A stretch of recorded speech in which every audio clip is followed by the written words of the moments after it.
Okay, for some reason, right now my house is quiet. I was awarded the time to just be by myself. So, of course, I wanted to do a story time. Like, what else would I do with this time? I mean, I could be cleaning up, but hey. Okay, so y'all, this is a story time that is a little bit more serious, and I hope I can actually remember the events as they took place because it was a long time ago, uh, about 7 or 8 years ago, because my son is 6. So I hope I can remember the events as they took place. But I really wanted to tell the story time, and I've actually recorded this video a few times, but it's kind of difficult. I don't know. It's not because, well, I am sad about it, but it's not because I don't want to talk about it or anything. It's just that I feel like nowadays people are very sensitive to certain topics, and I don't want to be insensitive. You know what I mean?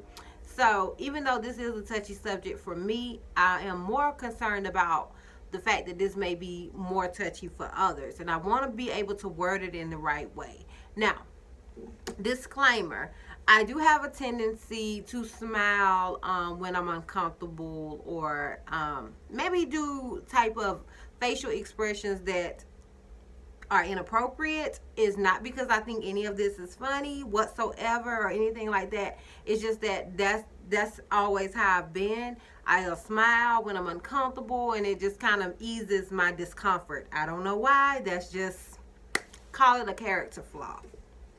Okay, so this is a story time about my miscarriage. Before there was a Journey Brown, before there was an Edwin or Juicy, I was pregnant for the first time, and I think I was 21. I know I was 21. I was 21 during this time. Right now I'm 29, so that was 8 years ago. So 8 years ago, I found out that I was pregnant. I, at the time, was with my son's father, and we hadn't actually been together that long. I think we had, at that point, had been together maybe 6 or 7 months or so. And I remember finding out that I was pregnant. And if you watched my story time about being married, broke, and afraid, you know my grandmother wasn't having that. And at this time, we weren't married. So, yeah, that was a no-go in my household. Like, and even though I wasn't living with her at the time, I was living with my first cousin. We had a townhouse together. It didn't matter, honey. Somebody was going to have to tell Ma, okay? So, when I found out that I was pregnant, that was my first thought. And I remember I had class at the time because I was going to a community college. And I remember sitting in class thinking, oh my God, who's going to tell Ma? Like, ugh. That is always something that I am very, very afraid of doing. And I can't exactly remember who told her. I want to say it was my baby uncle. It was. I'd had a dream that he told her she is his favorite. She'll never admit that, but her favorite. He's her baby. So I remember having a dream that I told him and he told her, and she didn't yell or scream at me because he was the one telling her. I don't know. But anyway, in my dream, that's what happened. So I told him and he told her. And I don't remember the fireworks or anything coming with that particular pregnancy.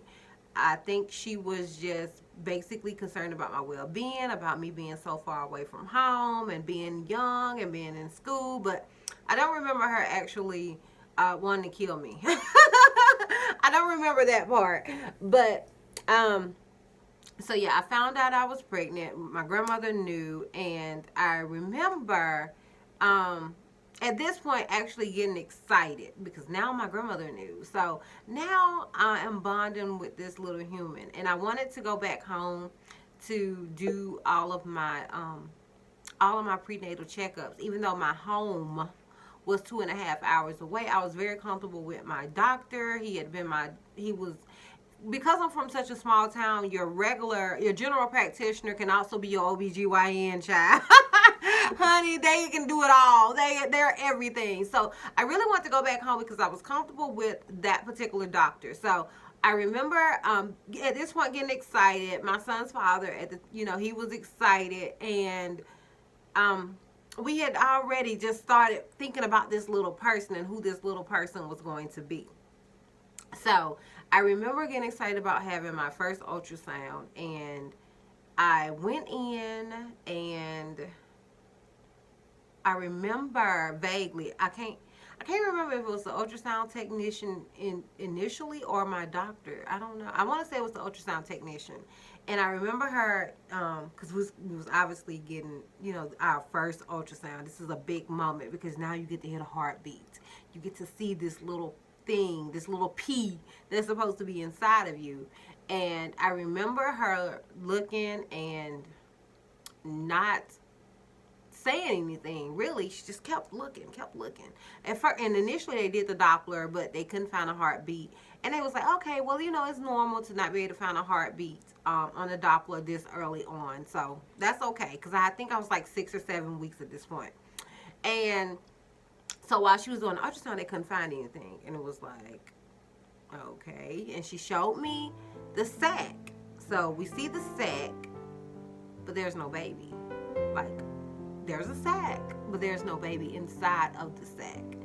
So I remember my doctor, him coming in and explaining to me what was basically going on and what was going to go on. And he basically told me that I would be having a miscarriage, that there's a sac, but there's no baby, that this is very common, and it's not really talked about a whole lot, but it's very, very common for these type of pregnancies. Some women, he explained to me, that some women they end up having a miscarriage and not even knowing that they're pregnant. They just think it's this heavy period.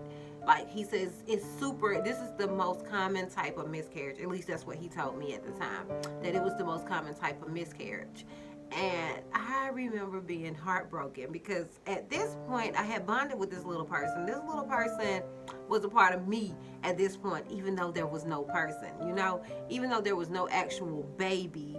In my head, there was an actual baby. And I remember being heartbroken. I remember going back to the car and just feeling like my world was upside down like this. I was so devastated. And I remember hearing one of my aunts had a miscarriage before, and I was so confused why she was so upset. Because I was like, well, you can always have another one. Like, I didn't get it.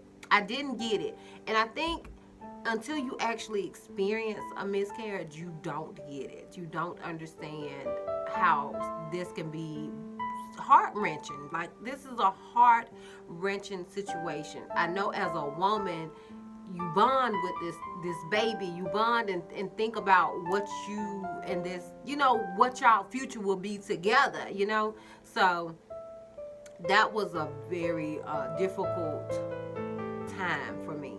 And I remember going back home and basically bawling into a little ball and just crying my eyes out. I was so sick. And at the time I worked at Walmart, and by the time I got back, I remember my ex-husband was actually going to drop me off at work, and I looked at that building where I had told all these people that I was pregnant. And that's another thing. That's another reason why they tell people to not tell, don't tell anybody for the first 3 months, because it's so much harder if you miscarriage and everybody knows you're pregnant, because there's that many people that you have to explain that you're not pregnant anymore. It's so difficult. It's so hard. So I remember looking at that building, looking at Walmart, and looking at my ex-husband and like, I can't do it. And I never went back. And I liked my job. I really did. I was really enjoying my job. I was working there. I was going to school. I was being very financially independent for the first time in my life, because that was my first job at 21. That was my first job, and I felt very independent, and I loved the people, but I could not go back. And I guess I went into a type of depression. And at the time, I hadn't actually experienced the full miscarriage. And honey, that's a whole nother story, because that was terrible. The pain was excruciating. And coming from somebody, I know this is TMI, coming from somebody that has very excruciating periods, like this pain was the worst pain I had ever experienced in my entire life. Okay, this was some terrible pain, but I made it through it. I made it through it. But I was baby hungry after that, child. I was baby hungry after experiencing that miscarriage. I remember watching a McDonald's commercial with a little kid and crying my eyes out. I wanted a baby after that. And honestly, I think I had that miscarriage in maybe February or March. I was pregnant with Juicy. At this point, I had gotten married, but I was pregnant with Juicy September. That September. So, yeah. Yeah, but I wanted to tell this story simply because I know it's a lot of women, and it can be embarrassing. It can be so embarrassing to go through a miscarriage, and you may think you will never have another child. Like, what if this happens every single time you get pregnant? How many times can you go through that? How many times can you experience that loss? Because that is a terrible loss. But I'm here to tell you, right after I had that miscarriage, I did get pregnant with my son. And I had him, and 6 years later I got pregnant with my daughter. By choice, it took that long. It doesn't have to take that long. If you want to have them back to back, sis, you know, do you. By choice, I waited 6 years to have another child. And just because you have a miscarriage doesn't necessarily mean you will continue to have miscarriages. It doesn't mean that. And for some reason, it's been hard for me to tell this story, but I felt like I needed to tell this story. And I did kind of break it, you know,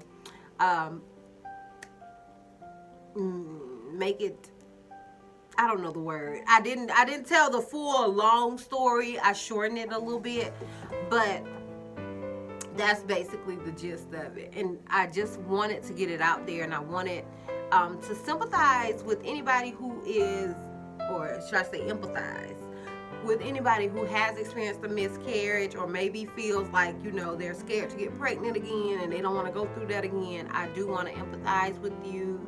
And yeah, comment down below if you've experienced this, or if it's too personal to comment down below, feel free to email me. My email is down below, and I can tell you the emotions and all of what I went through during that time in my life, and maybe I can be a help to you. I don't know. I will try to be a help to you. But yeah, I just wanted to tell my story, and I hope you guys enjoyed. I don't really think enjoyed is the word that I want to use, but I hope you guys can relate, or I hope this story helped somebody, even if it's one person. I hope it helps somebody. And yeah, if you like this video, or you know, whatever, give me a thumbs up. As I said before, comment down below if you can relate or have experienced something like this. I'm sure it's a lot of women out there, and it's helpful to know there are other people going through what you're going through, or have been through what you're going through now. It always helps. So yeah, comment down below, and if you're not subscribed, please subscribe to my channel, and I will see you guys next time. Bye. You do decide to purchase from Boulanguise,